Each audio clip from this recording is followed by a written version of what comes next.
Trauma really digs in, and you just get like on your feet, and then you stir it all back up. It's like a whirlwind, and then it knocks you down again. So we always say that you have to have a trauma partner to get you out of it, to keep you motivated, get you back to your safe space, and get you right back to your feet, because we don't want you to dwell on it.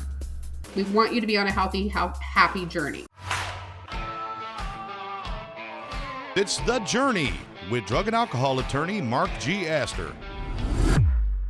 Welcome to The Journey with Mark Astor. I'm your host, Mark Astor. I spent a lot of years sitting across the table from people during some of the most challenging moments of their lives as an attorney, an advocate, and as someone who understands that the road isn't always straight. What I've learned is that success, recovery, and growth rarely look the way we expect them to. There are detours, hard conversations, and moments that change everything. On this podcast, I talk with people who are willing to be honest about their journey, what worked, what didn't, and what they wish they knew sooner. And I'm really excited to have not just a guest, but someone who's become a bit of a friend. I think I can use that word. Kacia Warren, who is an author, she's a publisher, and she's a recovery specialist. And I emphasize that word because she has an amazing journey. And when people talk about the miracle of recovery and they look up those two words or the three words in the dictionary, I think that they see your face, they see your photograph. So I'm so glad that you're here. Thank you for joining me. Thank you for having me. And I know, if I remember rightly, you are in Texas. Is that right? I'm in Katy, Texas. So how long have you been in Texas for? Since January 1. Okay, so this is a new beginning for you. It is. I was in Pensacola, Florida, and I moved to Katy, Texas for expansion because I really want to grow outside of my comfort zone. And there's a lot of opportunity here in Texas that I didn't have in Pensacola. Okay, so I know I didn't describe you as an entrepreneur, but I know when I talked to you, I said to myself, she's an entrepreneur. You Yes, are an entrepreneur. I am. So what, from an entrepreneurial standpoint, what are your goals? I know you have a lot of things you want to do in Texas. Tell us about that. Well, I have a publishing company, and I help people who want to write a book from idea to published. So we have a book coach, we have a ghostwriter, we have editors, and then my part is accountability coach. So we help and guide you through the process, and then also get you the support, because a lot of people talk about their trauma and they get caught up in it and then they stop, right? Because trauma really digs in, and you just get like on your feet, and then you stir it all back up. It's like a whirlwind, and then it knocks you down again. So we always say that you have to have a trauma partner to get you out of it, to keep you motivated, get you back to your safe space, and get you right back to your feet, because we don't want you to dwell on it. We want you to be on a healthy, happy journey. Where did you grow up? Columbus, Ohio. We did talk about that because I told you I Yes. went to the University of Michigan. Yes. And of course, there's that natural Rivals. rivalry. Yeah, but that's okay. We're okay with that. So tell me, what was it like growing up in Columbus? What was your home life like as a child in Columbus? Dysfunctional. We lived on a corner block. We were the main house that everybody came and hung out at. My parents were very committed to being a part and active in the community. It was my sister and myself. My sister was older than me. She was an athlete. She was very involved in a lot of things, but she was an excellent baseball player, and not softball, baseball. She played for all the boys teams from the time she was 7 and through high school. So, just a magnificent somebody who is just really good at sports. I was a cheerleader. We were all very interested and invested in our high school, getting those things, being active in our community. So, a Okay. little crazy though. What about your parents? Tell me about your parents. So my dad's the oldest of 13 kids. So we had a lot of family. My mom was the matriarch of everybody, and she kept everybody running on schedule. She was a nurse and going to school at the time. And then we also had a nanny who came to live with us. She was from Japan. She married my uncle, and she pretty much raised us while my parents were working and going to school and, creating a life for them. Okay. Let's talk about your dad. Are we okay to talk about your dad? Yeah. Okay. What business was your dad in? My dad owned a gas station. He was a mechanic by trade. He could fix anything for anybody. He loved race cars, and we had lots of toys, go karts, mini bikes, motorcycles, race cars, you name it, fancy cars, hot cars. We had it. Our house was like the big garage where everybody hung out. Okay. I made a note here that your dad was in the bar business. Did I get that right at some My point? family is in the bar Your business. His family. his Okay. brothers were in the bar business, but my father was an alcoholic. So I'm going to say this: it's generational. My family were from the southern Ohio hills, and they made their own moonshine. They drank. It's a family tradition, right? It's a Hank Williams song, but it is in our family, the family tradition. And it was very acceptable. So it was something I grew up around and quickly became aware that it gets out of control and it gets escalated, and bad things happen when you can't control yourself and have no self control. And I've seen a lot of things as a child growing up that I probably shouldn't have. And I experienced a lot of domestic violence. I experienced a lot of dysfunction, and it was very formidable for me from middle school to high school. It got worse, increasingly worse. What was it like growing up in that environment? It was constant walking on eggshells. My dad would go on a bender, and he would be drunk for days, and he would come home and everybody would scatter as soon as he walked in the door because nobody wanted to be bought, with him. And he would go out into the garage, and his friends would stop over all hours of the day and night and hang out, and they would hoot, holler, cuss, and carry on. And then it always turned into a fight, and they didn't care that they were brothers. They didn't care that they were destructive. They did a lot of things that like we would have to call my uncle and say, hey, can you come get my dad because he's tearing up everything in our house. And as a child, you don't want to. I felt like when I was growing up that it was so disruptive that I just wanted to be the wallflower. I just wanted to be the wallpaper and nobody to notice me because I didn't want to be the peacemaker. And if I was the peacemaker, and here's the part of that, my sister was very defensive, like she would protect, she would be the protector, and I would be the quiet one because I just didn't want any, you know, didn't want to be seen and hurt. I just wanted it to go away. And my sister would also take the brunt of the abuse because she was so outspoken and I was not. And I didn't have a voice at that time. But, when you're younger, you don't really have that voice until you have to have that voice.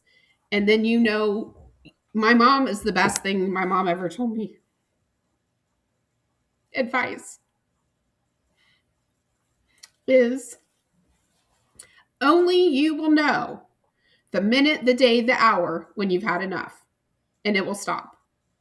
And that will be the last time you decide you're going to sell yourself short. Okay. Is your mom still around? No, she passed away. Okay. It's interesting because I lost my dad 9 years ago, and I didn't realize how much I'd actually learned from him. Yes, Those me words too. of wisdom that you talked about with your mom until he was gone. Yes, And then every once in a while, I'll hear his voice and I'll be like, that's what he was talking about. that's exactly what he was talking about. Yes, my Right. mom passed away in 2017 from a hospital acquired infection. Okay. And what about dad? Is he still around? Nope, he passed away. He actually passed away from alcohol. Okay. So it eventually took him. Terrible, terrible disease that he was not healthy for many, many years, but he was really losing. He had dementia as well, but the alcohol is really the thing that really made such a big impact in my life. Yeah. Okay. He Um, couldn't even remember. He said I looked familiar, but he didn't know my name. that had to be tough. Still, it still hurts. Yeah. I think I have my father's photo off in my office. I think about him every day. Yeah, me too. I keep my family right here. They're right behind me. And I say, okay, if I'm dealing with an issue at work, I'd say, okay, what would my dad say? Mhm. And my dad was not an educated man. He left school at 14, and my mother left school at 16. My father was he was a street guy. He learned everything he learned from the school of hard knocks, right? And Sure. made some good decisions and some bad. So I always tell people, I say, "Look, my father made mistakes not so he could learn, but so I could learn." I appreciate what you say. I want to talk about your sister. Yeah. Tell me about your sister. What happened to your sister? Yeah. So she was a star athlete. She grew up, got a college education, and went to work. And she wanted to work in, she worked for a manufacturing company, and she loaded material from a warehouse to shipping trucks, commercial trucks. And at that particular building, they did not have dock stops or locks, where you, when the truck backs in, it's locked, and then they have the red light, blue, green light, yellow light, whatever. And she was actually on the truck, and the truck pulled off, and she was still on the forklift, and the forklift fell out of the back of the truck. She broke her back. And it was a workers' comp case. She went through many back surgeries, many years of pain management, jump through hoops. She just literally, it was a red tape nightmare. And especially for people who don't know how to navigate the red tape, right? It requires so much support. And if you don't have the resources to have that support, it's very difficult to navigate. Okay, so how old was she when this happened? She was in her late, she was 27 when it happened. She Okay, died so at 40. how long ago was this? Because She refresh my. died in 2003. Okay, so she's been gone a while. Yes. Okay, Mhm. and okay, so she got injured, Mhm. and you said she had multiple surgeries. Yes. So I would imagine at some point somebody prescribed her something, because I know I had my arm repaired twice last year, two different surgeries, and both times my surgeon gave prescribed me oxys. And I said Yes. to him, I said, "Doc, you know the kind of work I do. I'm going to take these oxys and I'm going to flush them down the toilet." He Right. said, "You'll be in a lot of pain." I'll I be in said, pain. "I'll be in pain. I'll take a couple of Tylenol, but I'm not taking those because I know they're addictive." He said, Hmm. "I understand. We're good." And that is, I think, that's not unusual. Hmm.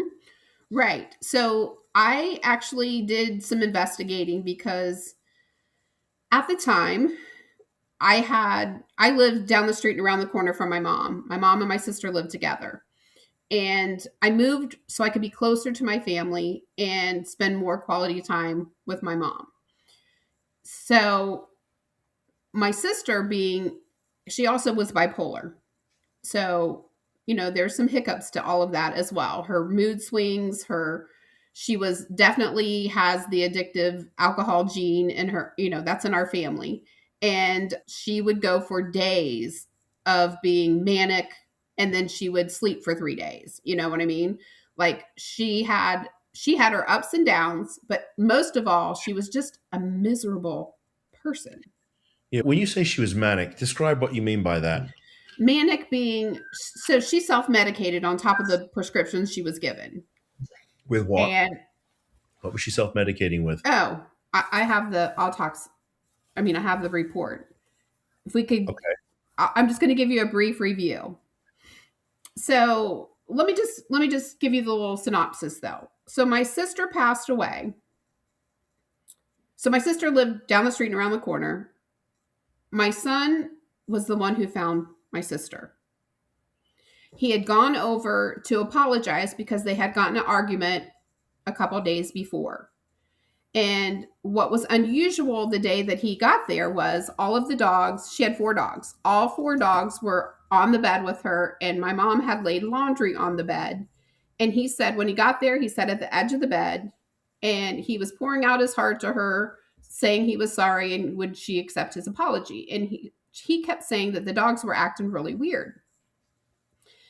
Didn't think anything about it, but he said she never replied after all the answering. And usually, like, she would jump up, like say something, do something. And he said he got nothing. He said he went to touch her foot and it was stiff. And then the chain reaction started, right? He got up, walked to the front top of the bed to see her. She had aspirated, and He picked up the phone, and that's when he made the phone call to me.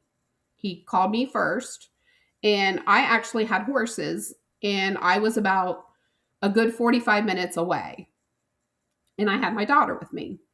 But my mom was not home, and there was nobody there to help him. And he wanted to do CPR. So I immediately told him how to start CPR, but I was going to hang up and call 911, right? So he started CPR. I get 911 on the phone.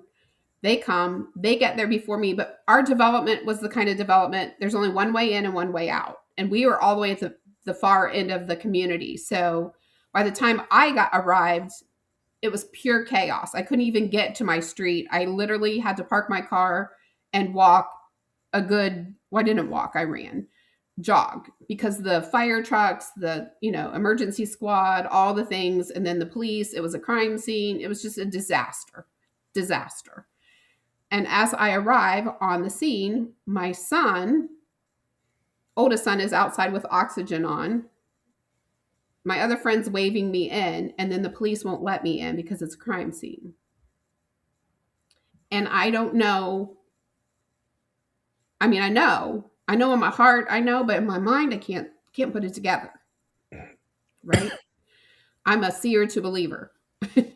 So it was just a traumatic experience for every single person in our family. And it was very hard and difficult to navigate. Okay. So ultimately, what did the police discover? You said it was a crime scene, but I don't think it was a crime committed. Am I wrong about that? Well, they didn't know. They didn't Okay. know at the time. But once they entered the house, they did know because, and I'm going to say this in the nicest way I know how. First of all, I'm going to say, still to this day, I'm amazed my children are alive. Because anyone could have walked in that room, and if you knew what you were looking for, you would have found it. I never went into my sister's room. I never paid attention because I didn't need to. But it could have changed every person's life in my family. My son could have picked up any of those drugs and taken them. He had access to everything, everything. And when I say everything, I mean lots and lots of drugs. And because my mom was a nurse and a pharmacologist, they didn't know where it was all prescribed from. And you know how they have to cross-reference everything, the medications to the doctors and what was prescribed and what was not prescribed. It was quite a disaster. What I am going to say was there was illegal drugs and there was prescribed drugs, but there was a maximum volume of both of those things in this room. So that's why it became a crime scene. And at the time, they didn't know if it was an overdose or like they didn't know. They just didn't know. So it was a full on disaster. Okay. So what was the ultimate determination? She just overdosed on medication and street drugs? Yes. But let me just explain this to you when I say this is her toxicology report. And I'm just going to read you two important things. She had 4 different kinds of antidepressants. She had cocaine in her system. She had gabapentin, lidocaine patches on. She had the fentanyl patch, and then not fentanyl, Oxycontin patch. And so it says the overcommitment of cocaine and alcohol. All of those things were in her system. But what I want to say the most is I knew that she had Oxycontin on her. She wore it every single day, but she had a patch and a half on. Okay. The amount of fentanyl that's in her blood was 21.5 in her blood. The amount of fentanyl that was in her liver was 124 milligrams. That is enough to kill an elephant. And when I say the potency of that is 10,000 times the amount of morphine, you know what that's like. Just didn't stand a chance. Absolutely. So was it intentional? No, but I feel like she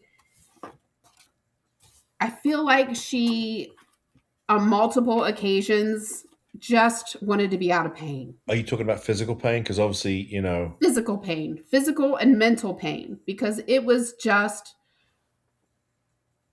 a difficult road for her to navigate. And I think she felt alone in a lot of areas, and she was alone because my mom could navigate a few things for her for the red tape, but she couldn't, like she's an adult. She had to do things on her own, right? But she also made adult decisions to self medicate. And nobody can control somebody who's self medicating. yeah.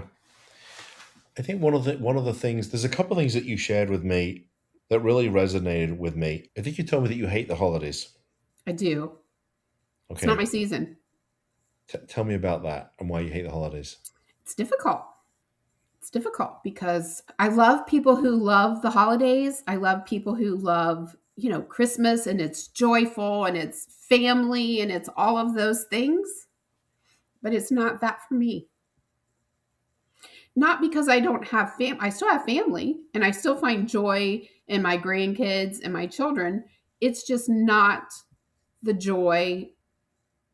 It's not the same joy. It's not the same joy. And not that I'm holding on to what I don't have any longer because I've created something new. It's just a memory that's imprinted that's hard to let go of. Okay. And I appreciate you and I thank you for sharing that. Let's talk about stigma Yes.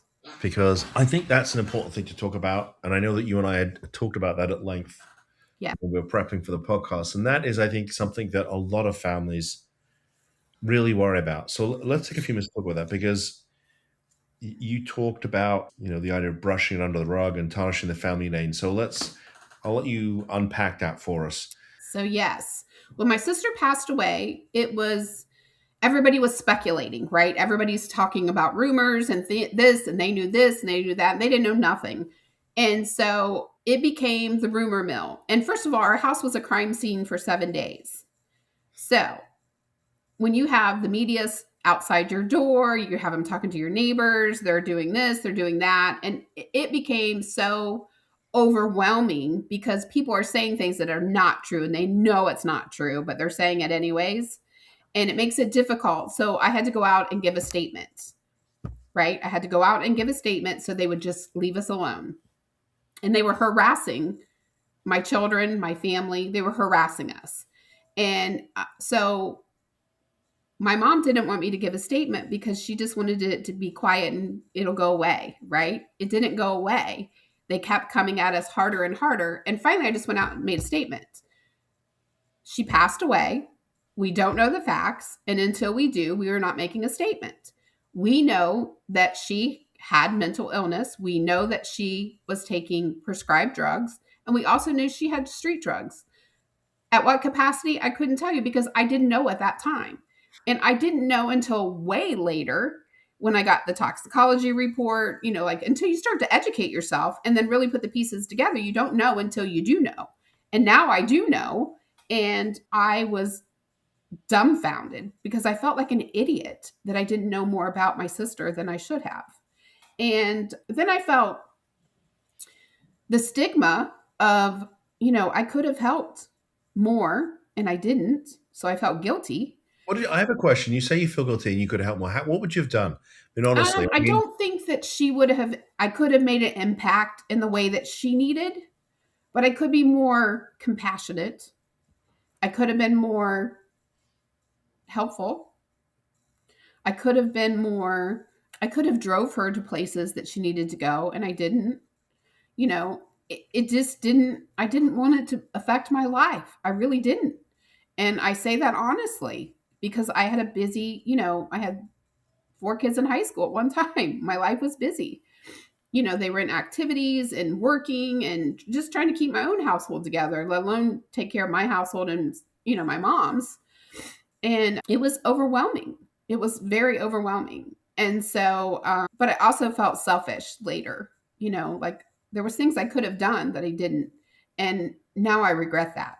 All I can say is I hope that you don't blame yourself because, and I'm just a casual observer here, but having spoken to, at this point, thousands of families, Mhm. this is No, I have not your never felt and like it was my I fault. don't necessarily think you could have changed anything. Right, but I could have been a contributor to some of the things that could have gone better, and I wasn't. Okay, maybe that's a fair comment, but I think ultimately I don't think you would have changed anything. And that's just me as a casual observer. No, I agree. I agree because she was an adult and she made decisions. She did things on her own.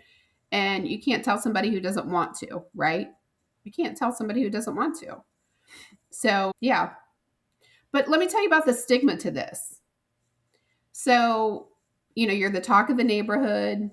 Now that the police are gone, now that the media is gone, all the things people stare and point and, like, oh, and it was hard. Let me tell you how hard it was. It was very hard to be a part of a community that points and talks about you and says things that are not true, knowing that they're not true. What kind of But things were they saying here's about you? What kind of things were they saying? oh, they were saying bad things about our family, that she was a drug dealer, she was this and that, and not the case. Not the case at all. And here's, people say what they're going to say, and that's fine. But you have three things in life: your word, your name, and how you treat people. Those are the three things you come in with and how you go out. So it was disruptive in our lives for a while until it calmed down. But here's the thing: when the people go away and you have to pick up the pieces and put your life back together, that's when you find out what you're made of. That's what you find out. My mom really just didn't want anybody to talk about it anymore. She just wanted it to be over, and she wanted to mourn the loss of her daughter. And she did, but it also made her sick. Her secrets made her sick. And she was miserable. She gained a lot of weight. She was losing her, getting ready for retirement. And she just was not healthy at all, at all. And it made such a big difference in her life and her part of the things that she went through before she passed away. And she was sick because of her secrets, I believe. Yeah, it sounds like she was traumatized and didn't Yeah. deal with trauma. Yeah. But as an enabler, that's what you do, right? As an enabler, that's what you do. And I feel like the hardest part for me was just to tell. I mean, it wasn't hard. I told the truth. Nobody wanted to hear it. And people got mad. My family got mad. They, were like, keep it quiet. Don't talk about it. It's ruining our name. It's this, it's that. And but here's what I do know. Trauma and addiction never leave you. They just repeat the cycle generation after generation after generation. So my sister was the first person in our family to pass away, the first grandchild to pass away from fentanyl. And subsequently later, now we've had two more. And, addiction does run in our family. It is a family gene. It is a known family gene, and it is not through education. It is through people who just have not made it. And it's difficult to have conversations with people who use their lifestyle and their revenue is based off money coming to a bar and people buying drinks. And I just never seen anything good come out of it.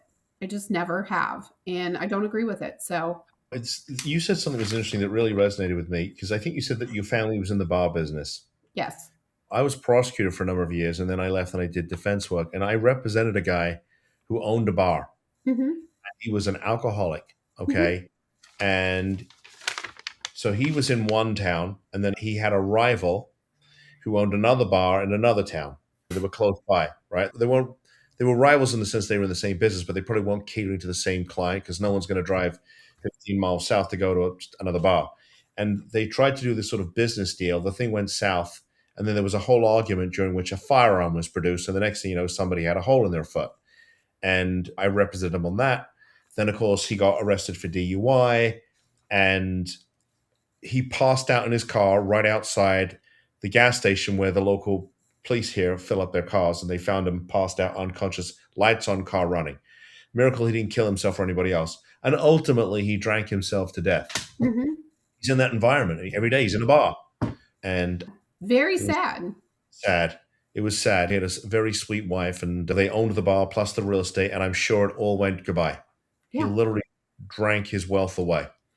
That's the same thing with my dad. My dad was very successful. He was a young entrepreneur as well, the first in his family. He was, of his generation to go off and be successful and have, success in his business. And he drank it all away.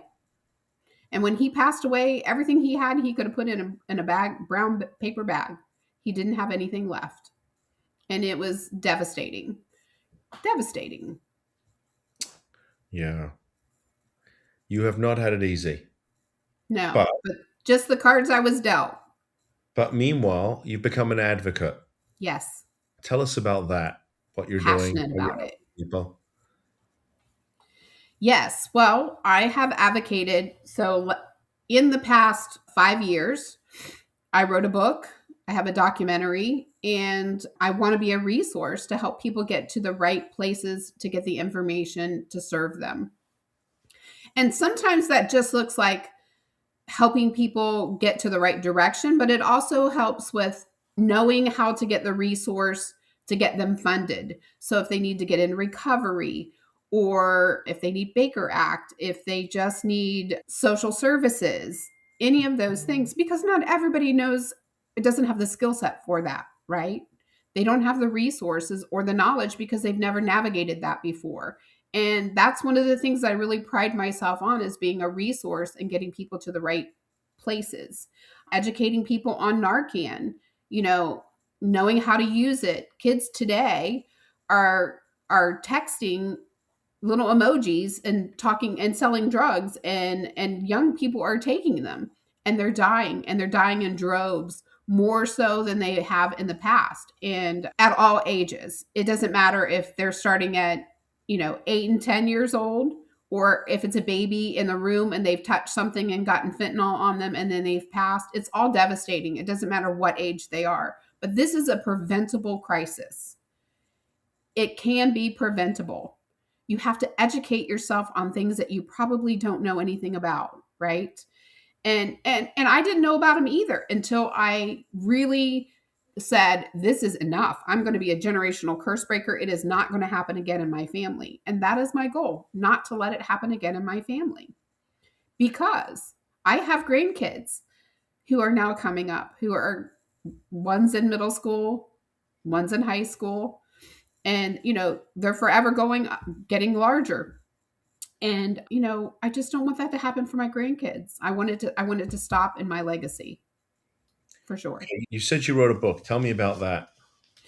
Yes. Well, I wrote a book because it's an anthology book, and it's called Stories of Survival, with 11 other women and one male, and everybody told their story about survival.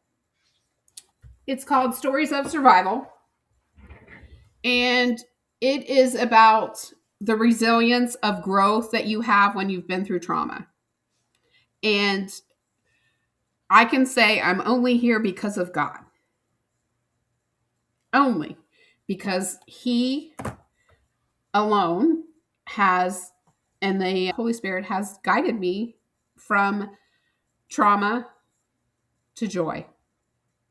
And it is my pleasure to tell people that it was a terrible, unhealthy journey to a healthy journey of finding joy. Okay, do you talk to your grandchildren about this? Do All you the talk about time. okay? All How the old time. You know why? Because my grandchildren are in a place now where sextortion is a big thing. And they manipulate you into killing yourself. And we've had multiple suicides in our family, and it's something that we talk about. We talk about it because it's preventable, and there is help, and you don't have to be shameful. And you can, when you're not feeling well, you need to reach out, and it does make a difference. This is the second book that we've done, and this is a book about, it's called The War Within the Decision. And this is from my best friend. And this is about a woman. She is under immense pressure to find out where she is in her life and the bonds that hold her. and the war within you mentally, and how you can free yourself mentally and physically with the word of Christ. And it also tells you about make the contemplating of suicide and how she made it through in the gospel. Okay. So if people want to find out about your advocacy or the books, Mhm. how do they get in contact with you, Keisha? They can find me on Facebook as Kacia Warren. They can find me on Instagram as Coach Keisha. They can find me on YouTube as The Humble Heartbeat Publishing. And we also have a podcast, and it is called, oh my goodness, I said it too fast in my mind, Uncharted Conversations with The Humble Heartbeat. And yeah, you can find me everywhere on the interwebs. I'm making a note here to ask you about coming on your podcast when we get done. Yes, I would love to book you on my podcast Okay. and talk about all of the wonderful things that you have done. Oh, and you know what we didn't talk about is Gage's Law. So I wrote Gage's that Law, down. I yeah, wrote that down. Go ahead. I'm is sorry. really important law that's in Florida. And it was passed last year in legislation in September with President Trump. And he brought our whole organization from the Texas Films people with Glenn Muse and all of the wonderful parents of people who've lost children, and helped us really make a mark in legislation. And now, now Sarah Carter is the drug czar for the Office of Drug Control Policy, and also with Robert Kennedy Jr. And it's a $2 billion allotment they're using for legislation this year for fentanyl. Yeah. So I think for those that don't know, Gage's law is a law that I think mandates hospital and ERs to test for fentanyl poisoning. Am I right about Yes. that? Yeah. Which I guess if there was a suspected drug overdose, they weren't testing. They do a test, but they won't. You probably wouldn't find out if there was fentanyl until after the fact and they did an autopsy. Yes. But obviously, if we want to know that before it's necessary to do an autopsy, so that we can address the potential overdose and save somebody. And for So the people who come in for any kind of addiction that get tested, it is helpful to know whether they have currently overdosed or previously overdosed, because then they know what direction to work for them for treatment. So it's not I, reoccurring. I think you're incredibly brave. I've put you Thank through you. this twice now. First time before we met, I asked you a lot of questions, and you've come on the podcast and you've talked about it. So I want to say thank you. I think you're an amazing woman. Thank And you. I'm here to like I make said, an impact. I am here to make an impact. yeah, And we're going to do some amazing things. We're writing some new books and going to help some people in recovery who have lost their children to fentanyl and tell their story. And we're also working on Only God Can stories, which is amazing things that people have recovered from, and really looking to make an impact do in you have a mailing 2026. list where people can get the information that you're putting out? Yes, they can actually go to the Humble Heartbeat, which is our publication, and you can get the information right there. So is it Our thehumbleheartbeat.com? Is that the Yes. website? Mhm. So is it the Humble Heartbeat or Humble Heartbeat.com? TheHumbleHeartbeat.com.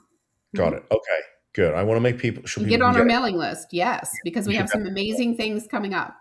So I want to make sure people can get a hold of you. And by the way, if you, Keisha is spelled Yes, Kacia. Did I see? I'm going to say that because otherwise people will not be spelling it correctly, that's right. and they It's won't find you. Kacia So I want Warren. to be able to find you. So that's important. And for our audience, if you want to find out more about what we do, you can go to mentalhealthaddictionlawfirm.com. That's mentalhealthaddictionlawfirm.com, or just Google me, Mark Astor, and you should be able to find me somewhere on the web. I know we have a lot of content out there, and which we put out there so you can get the information you need. Keisha, thank you so much for coming on the show. So nice to Thank you see for you. having me. And Hopefully, I'll be doing a TED Talk on this soon. that would be worth seeing. I'd love Yes. you do a TED Talk. Amazing. And stick around just for a second because I want to talk to you. But meanwhile, for our audience, thank you for tuning in and sign up for Keisha's newsletter. She's putting out a lot of information. And and she wants you to have what you might need so you can figure out if you need help, if you want to reach out to her or even me. But sign up for the newsletter. And with that said, thank you for tuning in. I'll see you in the next show.